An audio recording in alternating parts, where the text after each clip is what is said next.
Apa sih rahasia besarnya? Kenapa Allah Subhanahu wa taala mentakdirkan Rasul sallallahu alaihi wasallam memiliki nasab yang terhormat dari kaum bangsawan? Kalau bisa kita bilang seperti itu. Kenapa enggak dari para Buddha? Lah di sini para ulama menyebutkan ada 3 alasan.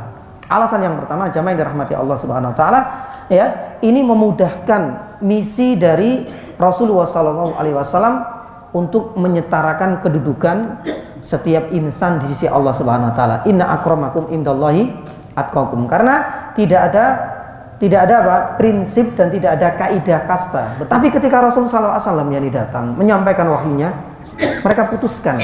Makanya kita bisa lihat bagaimana Bilal ibn Rabah bisa naik kastanya, bisa naik tingkat dan kedudukannya di sisi Rasul sallallahu alaihi wasallam dan di sisi Allah Subhanahu wa taala.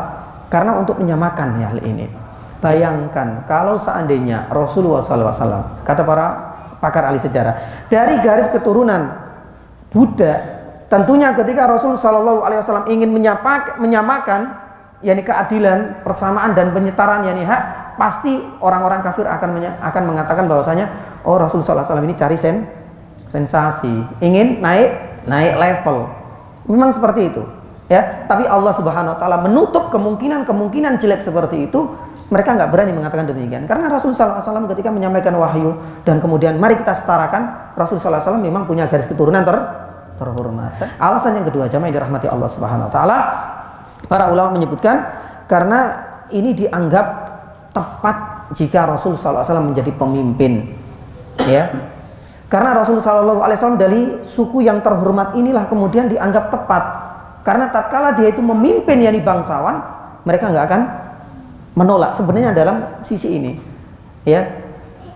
Bayangkan dengan kisahnya Talut, ketika orang-orang Yahudi, ya, ingin pemimpinnya dari bangsa mereka, ternyata dari bangsa rendahan, yang akhirnya kemudian apa?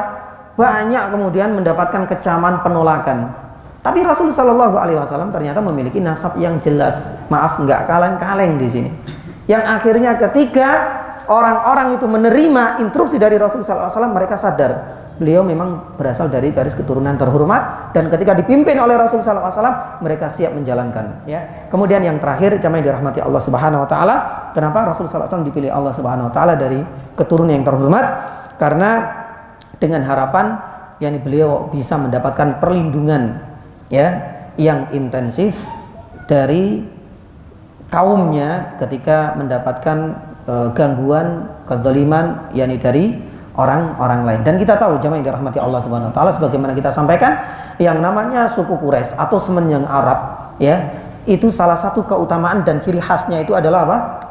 Fanatisme kesukuannya masih kental. Makanya di sini memang ada salah satu apa? Satu keunggulan dan keutamaan yang Allah Subhanahu wa taala berikan. Abu Thalib yang misalnya ketika tahu yang ponakannya dianu langsung didukung. Makanya di sinilah kemudian jamaah yang dirahmati Allah Subhanahu wa taala, ini adalah 3 alasan mendasar kenapa Allah Subhanahu wa taala memilih Rasulullah SAW dari keturunan terhormat dan nasabnya jelas yakni sekali.